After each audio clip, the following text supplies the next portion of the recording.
Então, no domingo passado nós falamos sobre o capítulo 1 de Hebreus, e eu disse que faríamos aí uma série de mensagens dentro da carta aos Hebreus. Ali eu já fiz uma extensa introdução da matéria, que você pode rever lá, ou você que está assistindo, pode verificar aí no canal e ver a introdução junto com o primeiro capítulo. E hoje então vamos ao capítulo 2, e para nossa edificação eu farei uma mensagem textual. Então mantenha a sua Bíblia aberta, porque nós vamos ler bastante todo este capítulo.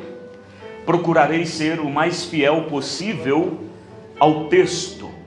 Não é uma mensagem temática, é uma mensagem textual.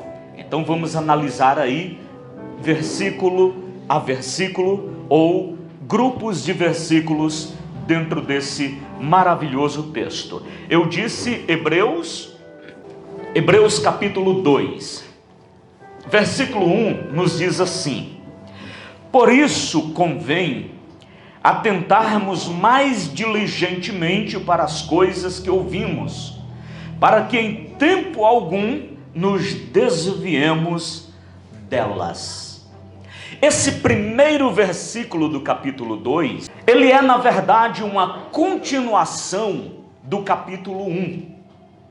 O capítulo 1 trata da superioridade de Jesus em relação aos anjos, conforme já expomos de forma até exaustiva na mensagem anterior.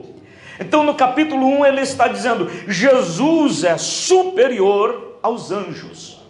E no capítulo 2 ele vai tratar da humanidade temporária de Jesus. Por isso, aqui nós temos uma continuação desse capítulo que descreve a superioridade de Cristo em relação aos anjos e o ministério exercido por estes. E relaciona-se com o Filho e também com a salvação que ele nos concede. Ele começa então falando do Evangelho, que fornece um ponto fixo ao qual os crentes podem recorrer. O autor está dizendo que o ministério angelical nos expressou bastante conteúdo, bastante mensagem, mas que Cristo se apresenta trazendo-nos um evangelho que consiste em um ponto fixo, em um lugar seguro onde o crente pode recorrer. Só aqui, na ideia e no entendimento apresentado neste versículo, só aqui existe um lugar seguro. Nada deve ter a permissão de fazer com que nos desviemos desse ponto de segurança. A ideia que o autor vai nos expor aqui é que nenhuma calamidade, influência, força ou circunstância deveria ser tolerada se ela enfraquece a nossa esperança e a nossa salvação em Cristo. Por isso convém atentarmos mais diligentemente. Ou seja, é certo que você já tem atenção à mensagem entregue por Cristo, mas convém que você tenha mais atenção ainda. Convém que você seja mais diligente ainda. Convém que você seja mais cuidadoso ainda na mensagem que recebemos de Cristo. No versículo 2 e 3, ele nos diz assim, vem comigo na Bíblia: pois se a palavra falada pelos anjos permaneceu firme, e toda transgressão e desobediência recebeu justa retribuição, como escaparemos nós se descuidarmos de tão grande salvação, a qual, tendo sido anunciada inicialmente pelo Senhor, foi-nos depois confirmada pelos que a ouviram. Veja a construção desse pregador. Se os anjos apresentaram uma mensagem, e o cumprimento dessa mensagem recebeu tal rigor, é isto para o qual, o assunto para o qual nos chama a atenção o autor. Esses 2 versículos, então, ele faz uma concessão da lei, por intermédio dos anjos, para uma concessão maior do Evangelho por intermédio de Cristo. Vejam, pois se a palavra falada pelos anjos permaneceu firme, e toda transgressão e desobediência recebeu justa retribuição, como escaparemos nós se descuidarmos de tão grande salvação, a qual, tendo sido apresentada por Cristo e confirmada e testemunhada pelos seus ministros? Então, ele vai fazer aqui uma comparação dizendo, se obedeceram mensagem dada por anjos, que sim, deveriam obedecer, como vocês acham que escaparão se vocês desprezarem uma mensagem maior? Se a mensagem da lei foi tão zelosamente guardada, quanto mais estritamente deveríamos observar a mensagem do Evangelho, obedecê-la e guardá-la. No primeiro capítulo eu disse que este é um livro escrito a alguns irmãos que pensavam em abandonar a fé. Quem disse que conseguiremos escapar de tão grande salvação? Ai de nós! Olha o paralelo crescente em nível de importância que está sendo feito.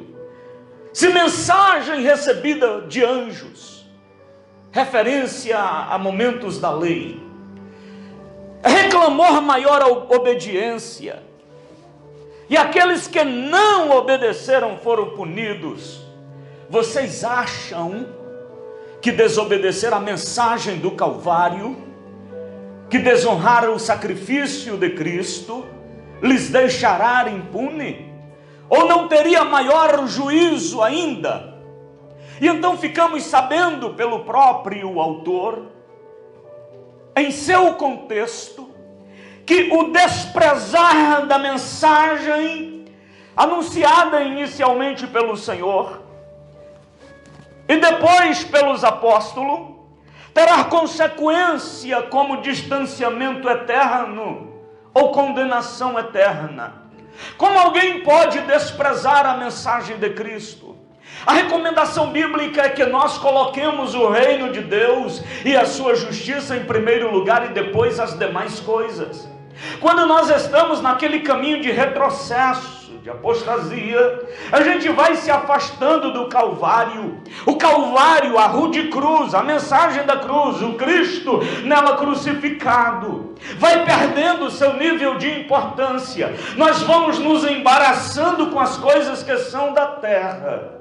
E o nível de importância que damos à mensagem do Calvário vai ficando menor para nós. Então o autor dá esse grito no início do capítulo 2, dizendo: como escaparemos de tão grande salvação? Como escaparemos se desprezarmos tão grande salvação? A mensagem aqui é a seguinte: você que é salvo, você que é lavado e lavada no sangue de Jesus, você deve avaliar a importância do sacrifício que Cristo fez por você. Você deve compreender que Cristo, sendo Ele Deus, João primeiro diz: no princípio era o verbo era Deus, o verbo estava com Deus, por ele e para ele foram feitas todas as coisas, e sem ele nada do que foi feito se fez. Sendo ele Deus, despiu-se de sua divindade, assume a forma temporária de um homem, sofre todas as injúrias que o ser humano pode sofrer, se entrega por fim numa cruz, dizendo assim: isso que eu estou passando é para resgatar você da condenação do inferno. Alguém pode dizer: pregador, mas inferno é um desenho criado pelas mentes religiosas da Idade Média. Deixa eu lhe dizer, antes da Idade Média, o Pai lá no plano eterno disse: filho, a humanidade está perdida, vai lá, morra por eles para resgatá-los e livrá-los da condenação do inferno, que é a condenação eterna. Agora, como você pensa em escapar ao negar tão grande sacrifício? Essa poderosa mensagem anunciada pessoalmente por Jesus e depois confirmada pelos que a ouviram, finalzinho do versículo 3. Aqui nós temos uma mensagem anunciada primeiramente por Jesus e depois pelos que o ouviram, pelos seus apóstolos, pelos seus seguidores. Uma mensagem que foi pronunciada pelo Senhor pessoalmente, confirmado por aqueles que ouviram em primeira mão, as testemunhas oculares, aqueles que estavam lá dizendo: eu estava lá quando ele fez, eu estava lá quando ele falou, eu estava lá quando ele estava ensinando, e levantando-se ele disse: assim e assim é o reino dos céus.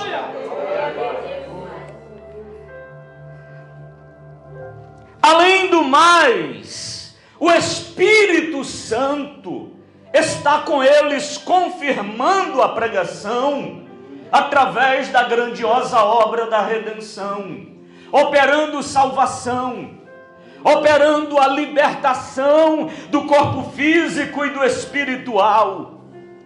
O Espírito Santo, na medida que a igreja vai pregando, o Espírito Santo vai confirmando com sinais e maravilhas.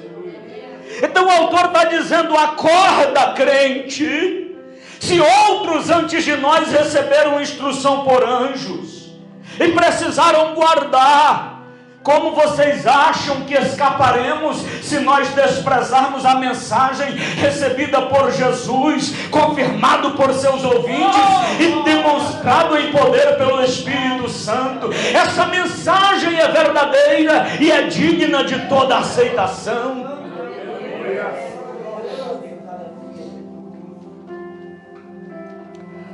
Vem comigo, versículo 4.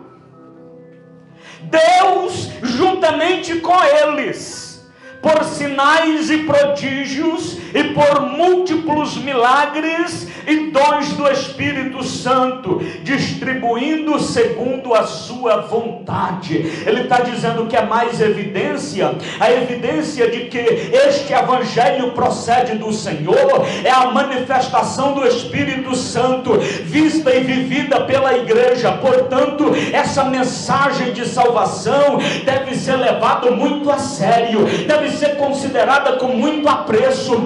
Crente em Jesus deve ter alegria em Jesus. Crente em Jesus deve buscar motivos em Jesus para ser alegre. Crente em Jesus não é uma vida vazia.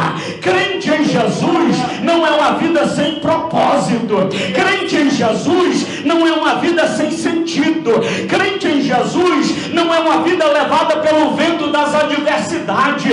Crente em Jesus não é uma vida levada por ventos de doutrina. Crente em Jesus é alguém que sabe quem é, de quem veio, porque é e para onde vai, porque o Espírito Santo vai confirmando. Ei, aqueles a quem o Espírito Santo habita, levanta a mão. Ah, meu Deus! Você não pode ser soprado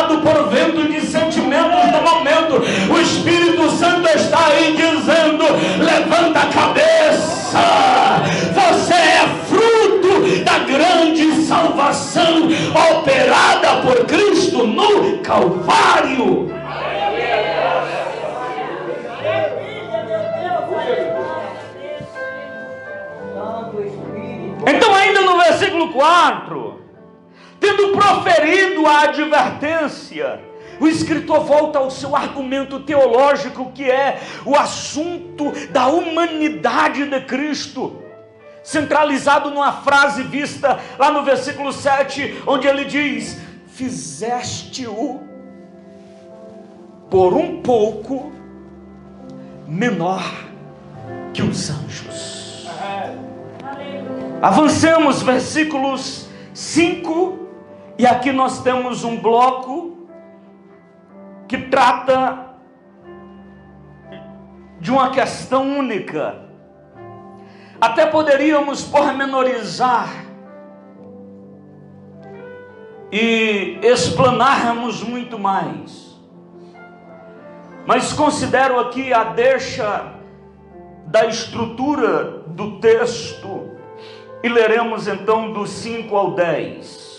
Porque não foi aos anjos que Deus sujeitou o mundo vindouro, de que falamos. Mas em certo lugar testificou alguém dizendo: que é o homem, para que te lembres dele? Ou filho do homem, para que o visites? Fizeste-o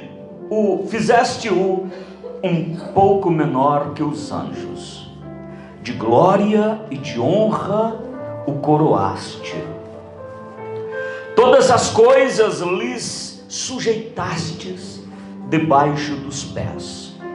Ora, visto que sujeitou todas as coisas, nada deixou que não lhe fosse sujeito. Mas agora ainda não vemos todas as coisas sujeitas a ele.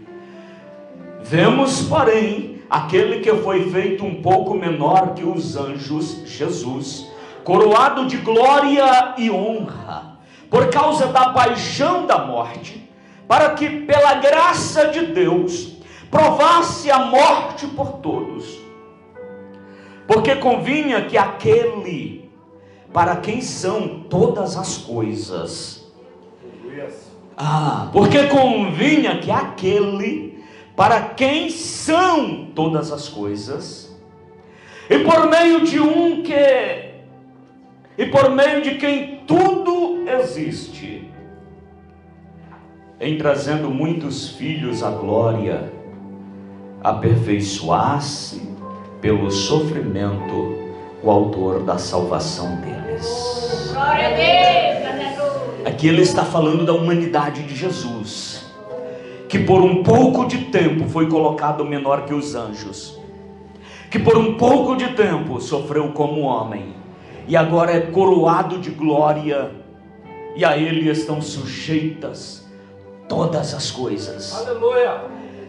No extremo do sofrimento do corpo humano, ele é aperfeiçoado para compreender os sofrimentos humanos e vencê-los por nós. Ele está colocando Jesus, o Deus que se encarnou, que por um momento deixou o seu trono, que por um momento deixou a sua glória eterna, que não deixou de ser Deus, mas mesmo sendo Deus, esvaziou-se de glória, a fim de nascer como homem, passar pelo processo da formação embrionária, nascendo de uma mulher, sujeito a toda a fragilidade do corpo humano, foi crescendo na medida que os homens crescem, passando por todo o processo que a humanidade passa, experimentando todo o sofrimento para o qual o homem tem sido colocado sempre e sempre. Um Deus homem, que ao vestir-se de homem, não despreza a dor e o sofrimento do homem. Mas conforme diz o profeta Isaías, no seu capítulo 53, ele foi experimentado, um homem de dores, experimentado em toda dor e em todo sofrimento. Glória a Deus. Aquele que não tinha nenhuma imperfeição, mas aprouve Deus, agradou-se Deus, moê-lo pelas nossas iniquidades e as nossas transgressões. Aquele que, nas palavras paulinas, nunca pecou, mas tomou sobre si os nossos pecados. Sabe aquele pecado que você pecou? Sabe aquele pecado que em algum momento você praticou e hoje, quando você lembra, mesmo agora perdoado, você fica com vergonha de ter praticado aquela ação? Aquela ação estava sobre Jesus. Mesmo não tendo ele pecado, ele vestiu-se da nossa transgressão, vestiu-se do nosso pecado para entender o que é um pecador. No Primeiro Testamento, quando o homem peca, Deus manda sacrificar um cordeiro no lugar do homem. No Segundo Testamento, quando o homem peca, Deus manda o Filho para viver o pecado do homem. Vai lá, você não vai pecar, mas o pecado deles vai estar sobre você. Vai lá, as enfermidades deles vai estar sobre você. Vai lá, as traições que eles passam vão estar sobre você. Vai lá, as doenças que eles vivem vai estar sobre você. Vai lá, todo o sofrimento dos homens vai recair sobre você, para que você compreenda o que era o homem e assim possa avançar nesse processo de ser sacerdote dos homens. Deixa eu lhe dizer algo. Por algum momento você disse: Deus, está tão difícil ser crente, eu vou largar a caminhada. O que está gerando dificuldade para você, já gerou dificuldades a Jesus. Deus, a luta é tão grande, eu vou dar um tempo. A luta que está sobre você, em uma intensidade maior, já esteve sobre o meu Salvador. Intensidade maior porque estava a tua luta e estava a minha luta. Estava a luta de todos nós, a luta de toda a humanidade, a luta de todo homem estava sobre Jesus. Foi algo tão terrível que no Getsemane parece que a sua alma é esmagada por uma aflição e angústia tão profunda que o faz suar sangue. Qual é mesmo a luta que tem se apresentado a você? Começamos a leitura dizendo que Cristo é o ponto fixo da nossa fé e que nada, nenhuma tribulação pode nos afastar dele. Qual é mesmo a luta que está procurando afastar você?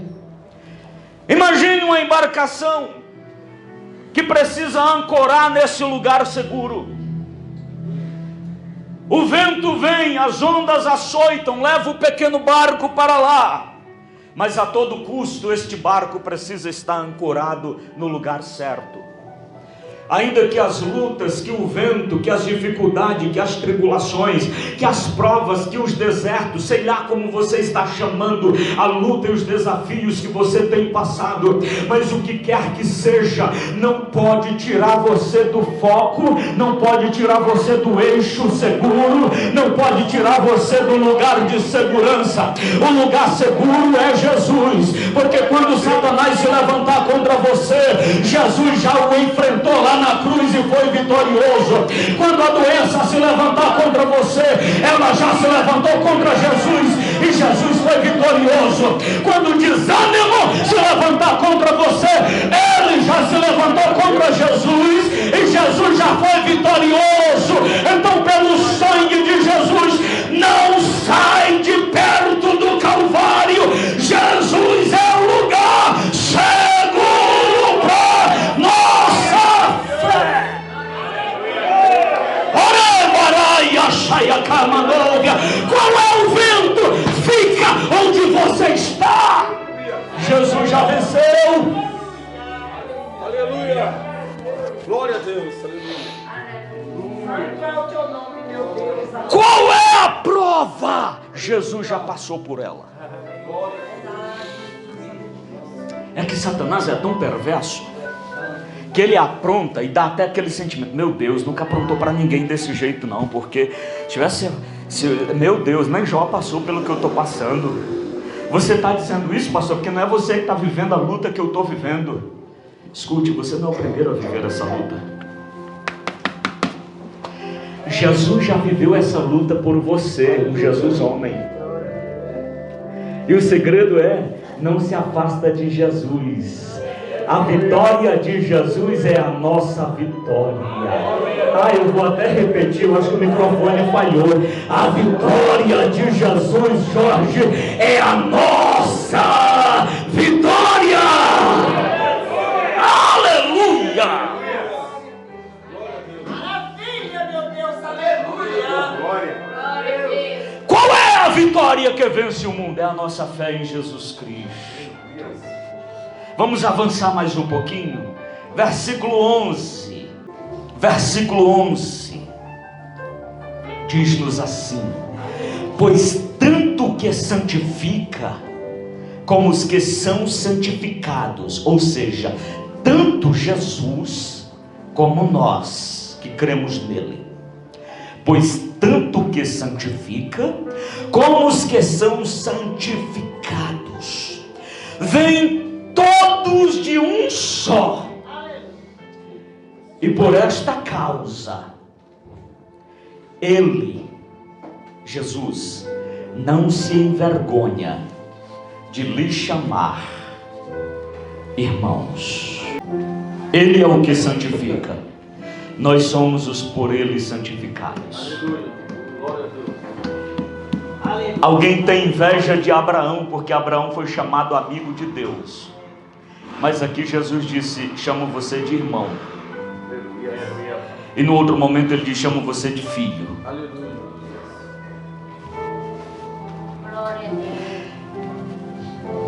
Ele não se envergonha de nos fazer vencedores com ele em todas as suas conquistas. Meu Deus do céu.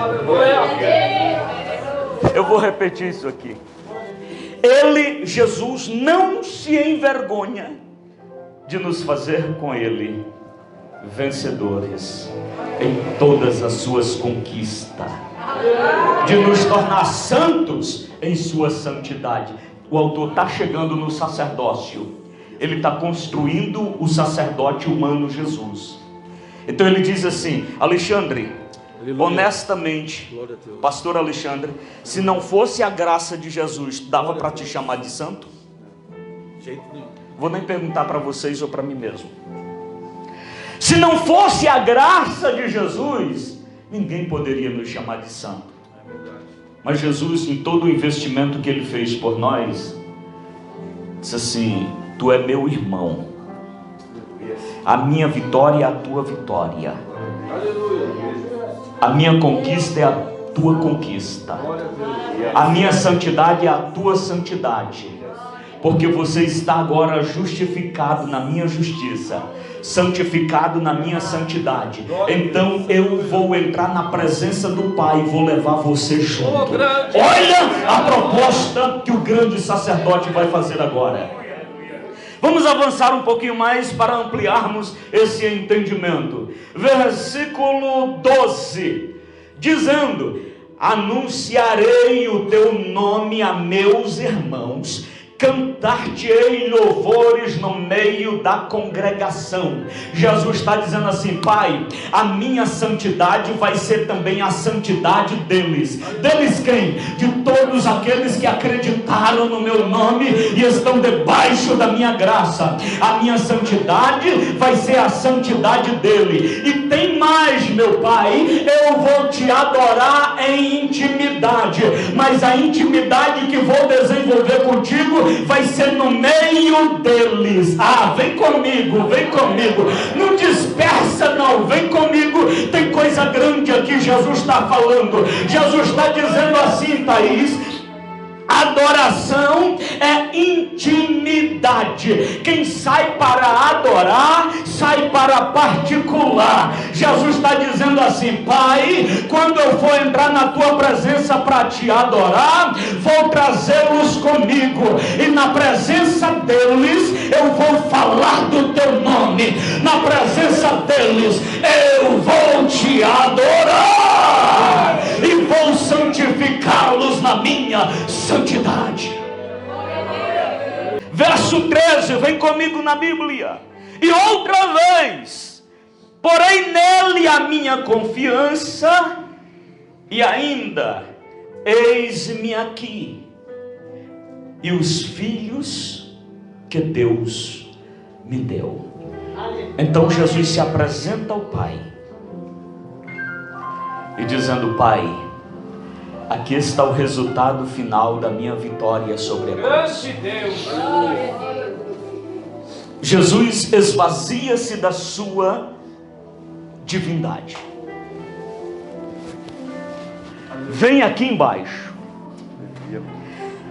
se sacrifica por nós na cruz, e quando ele volta, ele não volta de mãos vazias. Aleluia. Ele volta como um grande conquistador de almas. Ah, meu Deus, eu vou dizer isso de novo. Tem almas aqui? Ele volta como grande conquistador de almas, e apresenta ao Pai dizendo: eis-me aqui, e os filhos que tu me deste. Aleluia. Ah, meu Deus, isso aqui é muito forte. Eu não sei como essa mensagem está chegando aí, mas eu sei como ela está saindo daqui. Eu não sei o efeito que ela está tendo aí, mas eu sei como ela está saindo daqui. Aqui Jesus volta na presença do Pai dizendo: Pai, eu fui lá como nosso planejado, sofri como homem, nasci como homem, vivi como homem, sofri como homem, fui traído como os homens, passei todas as dificuldades dos homens, morri como homem, mas como filho de Deus, ressuscitei ao terceiro dia. E não estou voltando sozinho, não. Eu tenho uma lista aqui, meu Pai. Ah, meu Deus. Jesus chega assim: eu tenho uma lista aqui, Pai. Eu vou te apresentar a lista, mas daqui a pouquinho eles vão chegar aqui pessoalmente. Antes de sair, Catu, Jesus disse assim: todo aquele que confessar o meu nome aqui diante dos homens, eu confessarei o nome dele lá diante do meu Pai e diante de seus anjos. Jesus chega lá com um livrão bem grande, um grande memorial, e nesse grande memorial ele chega dizendo assim: Pai, está aqui o resultado. Tem alguns filhos para apresentar. Aleluia. Anildo Alves Figueira, filho. Alexandre Matias, filho. Samuel Rosa, filho. De Paula, filho. Wesberg, filho. Aécio Batista, filho. Catu Maza, filho. Suzana, filho. Naí Alves, filho. Qual é o seu nome? Grita o seu nome aí.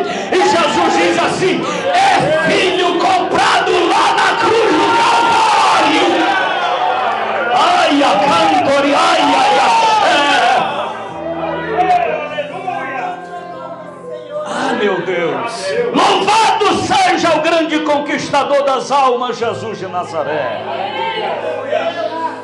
E outra vez, porém, nele a minha confiança, e ainda, eis-me aqui, e os filhos que Deus me deu. Aleluia. Você é filho, você é a coroa da vitória de Jesus. Vem comigo, Bíblia, versículo 14. Portanto, visto como os filhos são particularmente comuns de carne e sangue, Também ele semelhantemente participou das mesmas coisas, para que pela morte derrotasse aquele que tinha poder da morte, isso é, o diabo. Ou seja, o que está sendo dito aqui é: Jesus derrotou o diabo e cancelou todo o projeto dele contra nós, nos fazendo participante da vitória da cruz. Antes da cruz, Satanás afrontaria qualquer um dizendo: a tua alma está perdida. Mas depois da cruz, Jesus se levanta dizendo: a morte foi cancelada, o diabo foi derrotado, a vitória está garantida, a igreja está comprada, assinada com o sangue do Cordeiro, e a nossa vitória sobre o diabo, sobre a cruz de Cristo. Versículo 15: e livrasse todos aqueles que, com medo da morte, estavam por toda a vida sujeitos à escravidão. O diabo criou um império de medo. O diabo viu que os homens morriam depois do pecado, e ele criou um império de medo. O medo escraviza, o medo paralisa, o medo tira todo o potencial do indivíduo. O medo fecha ou embaraça todo o campo de visão. Mas Jesus chegou dizendo: não tenha medo não. A escravidão foi revogada, a sentença foi quebrada, o opressor foi derrotado, toda a sentença foi cancelada. Um tempo novo está sendo liberado para a sua vida. Toma posse de tão grande salvação. Vem comigo, 16. Pois, na verdade, não presta auxílio aos anjos, mas sim a descendentes do Abraão, ou seja, aqueles que creem. Ele diz: irmãos, e Jesus não morreu pelos anjos. Não. Primeiro, porque os anjos de luz não precisam de salvação, já são salvos. Ah, mas e aqueles anjos que pecaram e tornaram-se demônios? Jesus não morreu por eles. O Calvário não salvou nenhum demônio. O Calvário não salvou Satanás. Pelo contrário, o Calvário é cumprimento de promessa, garantia de redenção. Estava dito lá no princípio: ele pisará a cabeça da serpente, esmagará a cabeça de Satanás e dará vitória à sua igreja. O autor está dizendo: ei, valoriza. Jesus não morreu por anjo, Jesus morreu por você. Valoriza, não despreza.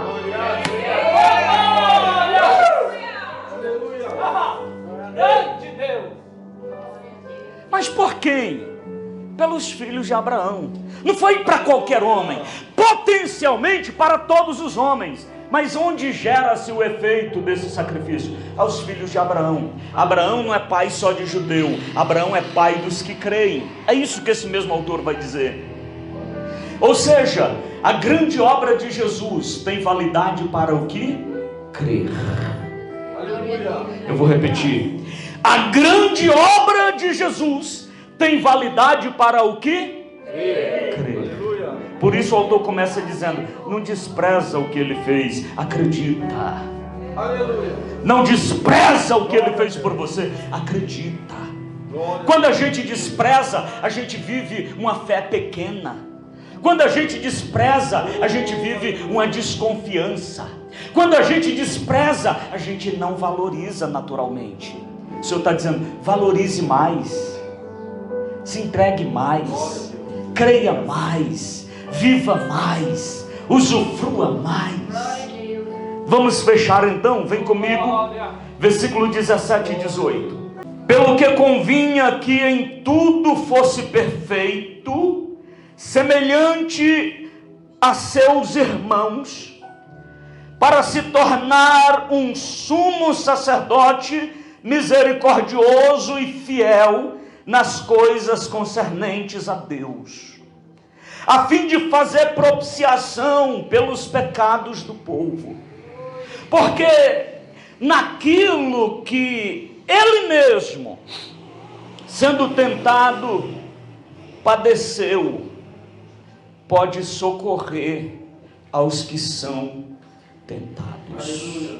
É assim que ele termina o segundo capítulo. Porque naquilo que ele mesmo, sendo tentado, padeceu, pode socorrer os que têm sido tentados. Aleluia. Glória a Deus. Lá no céu hoje tem um humano perfeito. Jesus, que está à destra do Pai, Aleluia. como um sacerdote supremo. Toda vez que a gente peca, a gente está lá: Pai, pequei de novo, me perdoa outra vez. O Pai, na sua santidade plena, poderia dizer: mas de novo. Aí Jesus está lá com as mãos marcadas, dizendo: Pai, eu sei do que Ele está falando. Às vezes você me conta uma dificuldade, e talvez eu que tenho as mesmas dificuldades, talvez eu tenha dificuldade de compreender você, ou você de me compreender, mas está lá no céu um perfeito, que passou por aqui, Catu, só para compreender essa vida que a gente anda por aqui, só para compreender as lutas que a gente sofre aqui. Glória a Deus. Ou coisa que sofre é o ser humano. Não era para ser assim. Não. Lá no Éden não era assim. Mas com o pecado o ser humano sofre muito.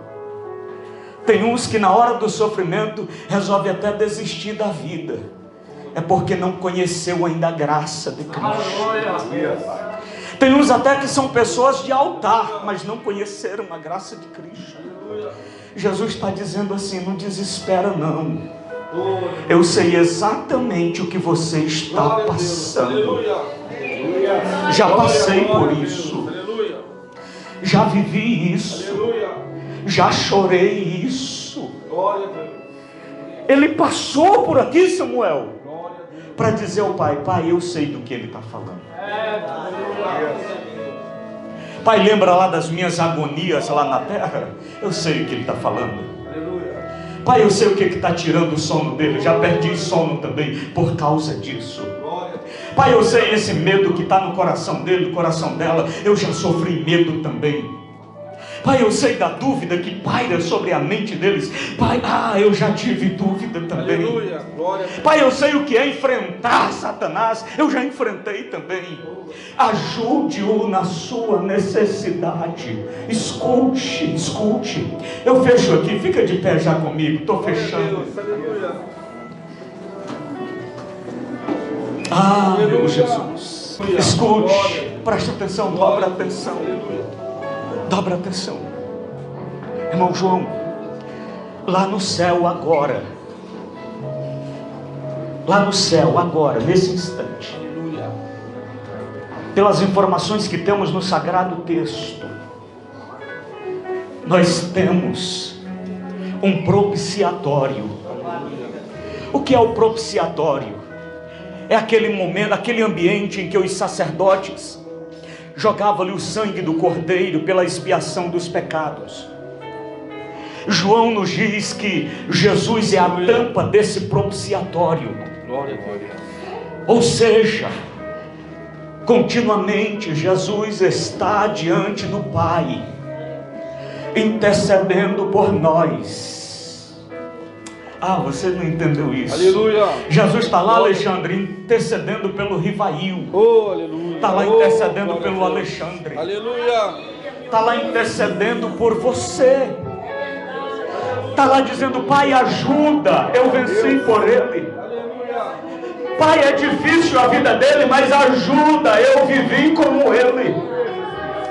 Pai, os medos assolam o coração, ajuda, eu compreendo que ele tem passado.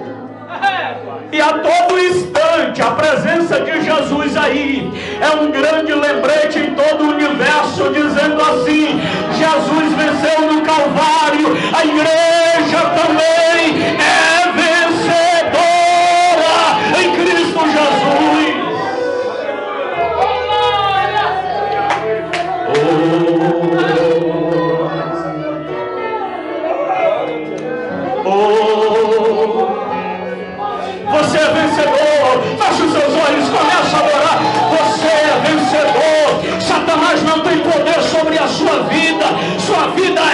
Jesus, você é de Jesus, tua vitória foi garantida no Calvário.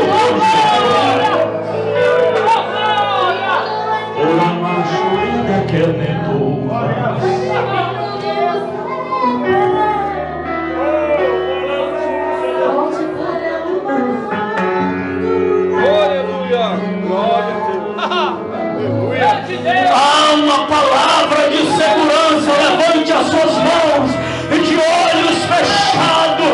Há uma palavra de segurança. O Senhor está dizendo: vai em paz, marcha em paz, avança em paz. A tua vitória está garantida.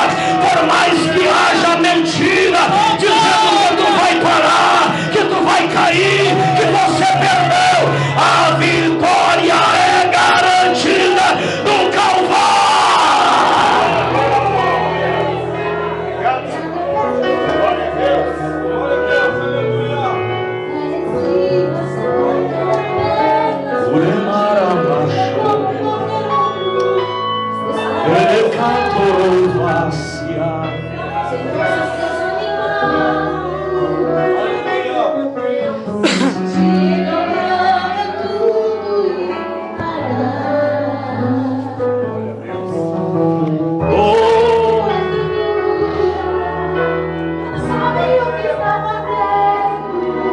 Sabe o que está acontecendo aqui? É uma grande liberação. Uma grande liberação para a igreja avançar. E eu quero te convidar para quinta-feira estar aqui comigo. Essa igreja estará em consagração para clamar a Deus e para profetizar vitória sobre a tua vida. Vem comigo adorar ao Criador.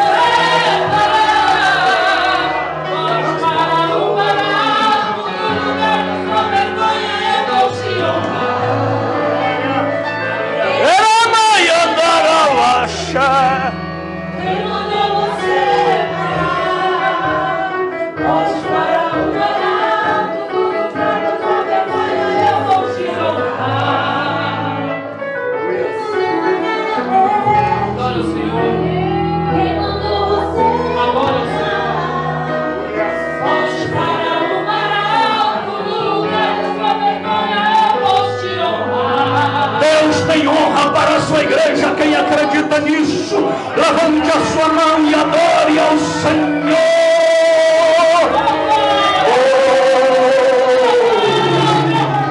Bendito e santo.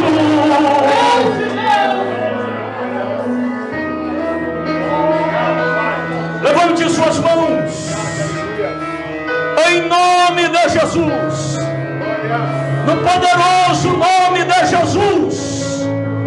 A liberação de milagres de Deus neste lugar, no poderoso nome de Jesus.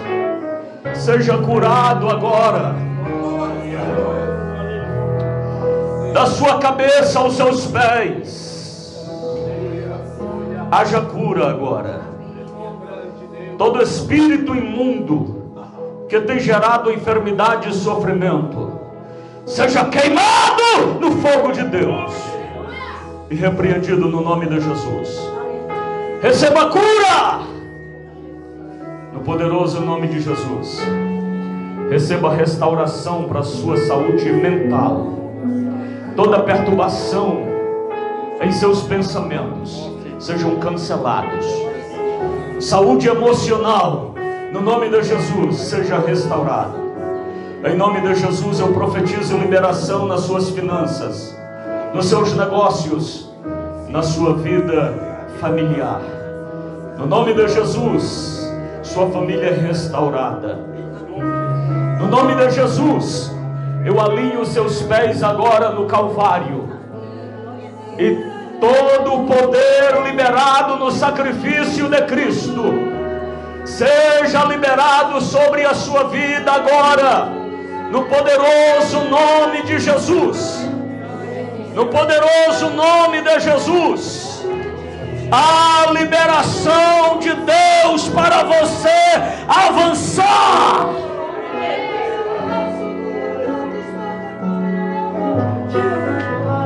Levante suas mãos. Que o grande amor de Deus, a graça do Senhor Jesus, a comunhão e a consolação do Espírito Santo seja com todos, e quem crê diz amém. Quem